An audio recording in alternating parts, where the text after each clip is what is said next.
जय हिंद दोस्तों, आपका स्वागत है हमारे इस YouTube वीडियो में।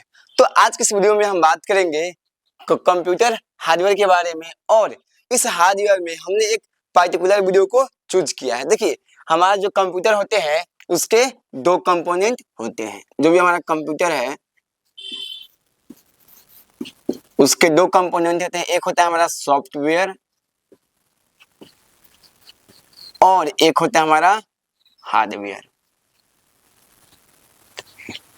और इस हार्डवेयर में हम विभिन्न प्रकार के डिवाइस के बारे में जानते हैं। इसमें हार्डवेयर मतलब क्या कि कुछ कंपोनेंट होगा, या तो वो कोई डिवाइस हो सकता है या वो कोई इलेक्ट्रॉनिक इक्विपमेंट होगा।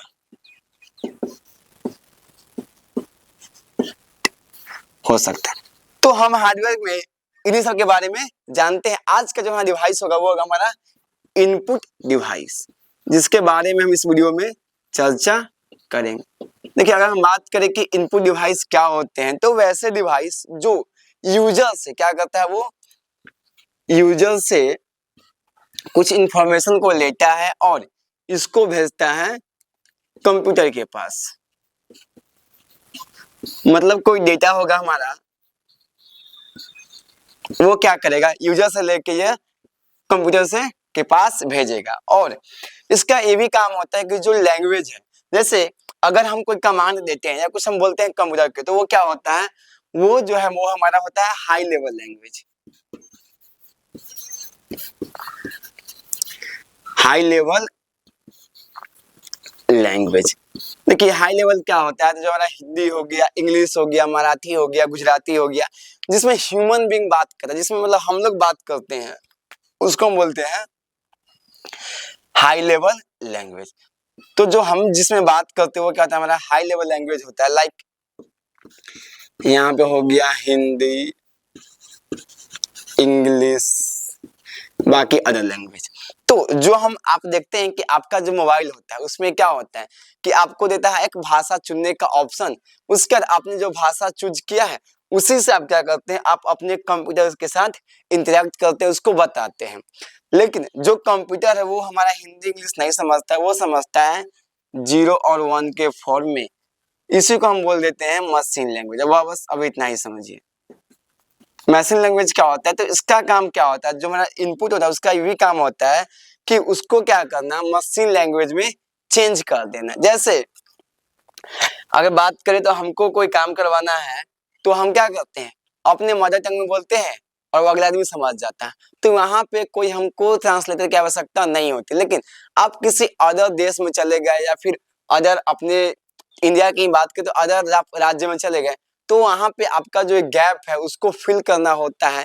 और इसके लिए हम क्या करते हैं, एक ट्रांसलेटर को रखते हैं और वो ट्रांसलेटर क्या करता है, तो हमारी जो बात है वो जिससे हमको आवश्यकता है उसमें चेंज करता है। मतलब वो क्या है, एक मीडिएटर बनता है जो हमको हेल्प करता है अपनी बातों को रखने के लिए। जैसे आप जर्मनी में गए तो आप जर्मन नहीं जानते, तो आपने क्या किया, एक ऐसा इंसान को रखा जो क्या कर सकता है, या तो अगर आप जिस भाषा में कंफर्ट है उस भाषा से वो क्या कर जर्मन में चेंज कर देता है। सेम चीज हम क्या होते हैं, हम हिंदी और इंग्लिश में कंफर्टेबल होते हैं तो हम इसमें बात करते हैं, और ये जो हमारा इनपुट होता है वही क्या करता है, इसको मशीन लैंग्वेज में चेंज कर देता है। तो आई आपको इतना चीज समझ में आ गया कि इनपुट जो डिवाइस वो क्या करता है, तो वो यूजर से डेटा लेता है और उसको कंप्यूटर के पास भेजता है।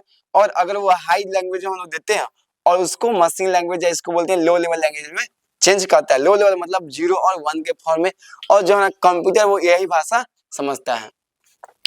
अगर हम बात करें एक फॉर्मल डिफिनेशन की तो क्या होगा, तो an input device is use to feed data into the computer.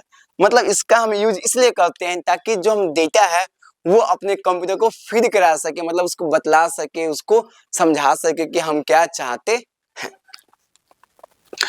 They accept instructions from the user and convert these accepted instructions into machine language। अब देखिए क्या करता है, they accept instruction from the user। पहली बात, जो भी input device होते हैं वो क्या करते हैं, तो हमारी इंस्ट्रक्शन को पहले तो एक्सेप्ट करते हैं, इसमें कोई संशय की बात नहीं है।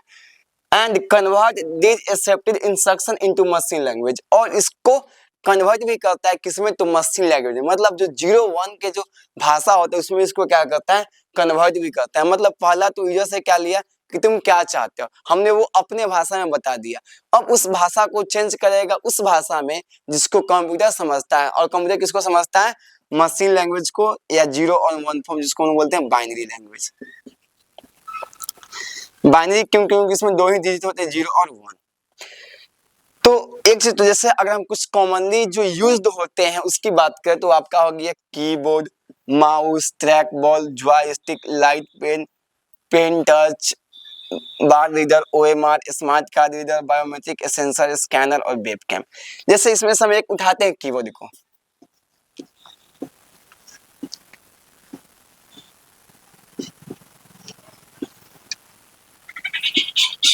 कीबोर्ड पे क्या होता है, बहुत सारे की होते हैं, बहुत सारा फंक्शन बटन होता है। जैसे आप देखे होंगे F1, F2, F3, इस तरह से एक ऐसे बटन होता है जिसके थ्रू आप क्या कर सकते हैं, अप डाउन कर सकते हैं। यह क्या हो गया, ये हो गया आपका, इधर से जाएंगे तो अप डाउन,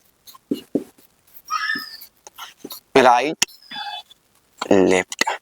उसका एक आपका होता है होम बटन, एक होता है अल्फा न्यूमेरिकल वैल्यू होता है,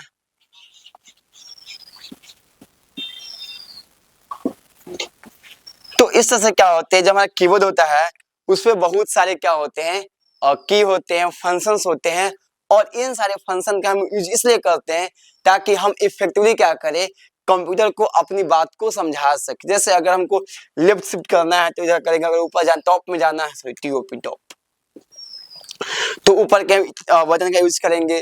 फंक्शन है तो F1, F2, F3 इसका एक अलग फंक्शनैलिटी होता है। अल्फा न्यूमेरिकल का यूज कर जब हमको कोई अल्फाबेट लिखना होता है, उसका हम न्यूमेरिकल वैल्यू का यूज कर जब हमको 1 2 3 के साथ डील करना होता है।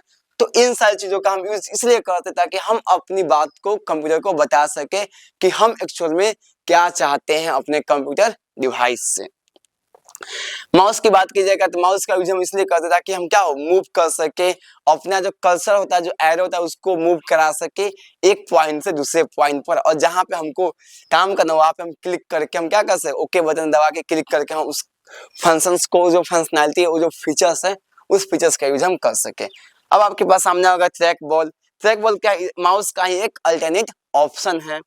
जॉयस्टिक का यूज करते हैं हम लोग जब हमको 360 डिग्री मूव करना होता है। इसका यूज आपको गेमिंग में ज्यादा किया जाता है। गेमिंग हो गया, आप देखते होंगे कि जो फ्लाइट होते हैं वहां पे एक जॉयस्टिक टाइप का होता है इस तरह का, जिसको आप चारों बगल घुमा सकते हैं। उसका लाइट पेन आता है।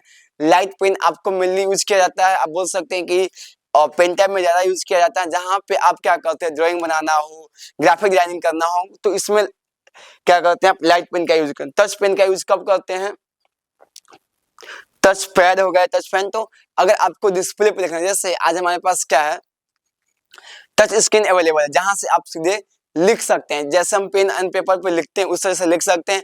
ये मेनली आपको हेल्प करता है आपको अच्छे से नोट्स बनाने में। उसके बाद बार कोड रीडर, आपने देखे होंगे कि जो आप मॉल से सामान लेते हैं तो उसके ऊपर क्या होता है, एक बारकोड लिखा रहता है, तो उसको रीड करता है, उससे उसका प्राइस जो है वो पता चल जाता है। एक आता है ओएमआर रीडर। ओएमआर रीडर का यूज किया जाता है ताकि जो आपके ऑब्जेक्टिव क्वेश्चंस हैं, जो आपके क्वेश्चंस एंड आंसर होते हैं वो कितने सही हैं, उसको रीड करने के लिए इसका यूज किया जाता है।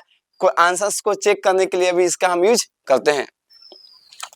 स्मार्ट कार्ड रीडर, आपके पास debit card and credit card होते हैं, तो उसके में जो डेटा होता है उसको रीड करने के लिए हम क्या करते हैं, जो भी आप शॉपिंग करने जाते हैं तो वहां पे क्या होता है, स्मार्ट कार्ड रीडर अवेलेबल होता है। बायोमेट्रिक सेंसर, आपको पैसा निकालना होता है तो आप क्या करते हैं, थंब लगाते हैं, वो आपके जो थंब है उसको रीड करता है, फिर जो आपके बैंक डिटेल्स है उससे वो मैच करता है। अगर वो मैच कर जाता है तो आप ट्रांजेक्शन कर सकते हैं। ये आगे आपका स्कैनर का यूज किया जाता है, किसी चीज को स्कैन करना हो तो हम क्या करते हैं, स्कैनर का यूज करते हैं। ये भी क्या होता है, एक स्कैनर एक माध्यम है जिससे हम क्या करते हैं, कंप्यूटर को कोई डेटा देते हैं। वेब कैम का यूज करते हैं। वेब कैम का हम इसलिए करते हैं ताकि अगर कोई वीडियो हमको बताना हो तो हम कंप्यूटर को दे सकते हैं, वीडियो के माध्यम से कुछ बताना हो तो उसको रिसेप्ट करता है। उसके साथ माइक भी आता है, माइक में बोलकर आप अपनी बातों को बता सकते हैं कंप्यूटर को। तो ये सारी क्या थी, इनपुट डिवाइसेस। तो हमारे एक इनपुट डिवाइस के बारे में इन डिटेल बात करेंगे। लेकिन अगर अपनी बात करें तो जो भी इनपुट डिवाइस होते हैं उसका एक ही पर्पस है, एक ही फंक्शन है कि वो यूजर से क्या करे, डेटा को ले और उस डेटा को कंप्यूटर को दे, उसको समझाए कि यूजर एक्चुअल में क्या चाहता है। जैसे आप गूगल असिस्टेंट का यूज करते हैं, सिरी का यूज करते हैं, ये सब क्या एक माध्यम है कि अपनी आवश्यकताओं को बताना कि हम क्या चाहते हैं एक कंप्यूटर से। तो अभी के लिए इतना ही, फिर मिलेंगे हम एक नए वीडियो में जिसमें हम जितने भी हमारे पास इनपुट डिवाइसेस है वो कैसे काम करता है, इसका क्या क्या मतलब मेनली इसका फंक्शन क्या है, हम इसका यूज कहाँ कहाँ पे करते हैं उसके बारे में बात करेंगे। ये कैसे बना है इसके बारे में चर्चा तो हम नहीं करेंगे, लेकिन इसका क्या क्या यूज है, कहाँ कहाँ पे स्कैनर का, ओएमआर का, माउस का, joystick, light pen, touch pen, web cam scanner, smart card reader का यूज करते हैं, उसके बारे में थोड़ा सा हम इन डिटेल बात करेंगे। तो आज के लिए इतना ही, फिर मिलेंगे हम एक नए वीडियो में, तब तक के लिए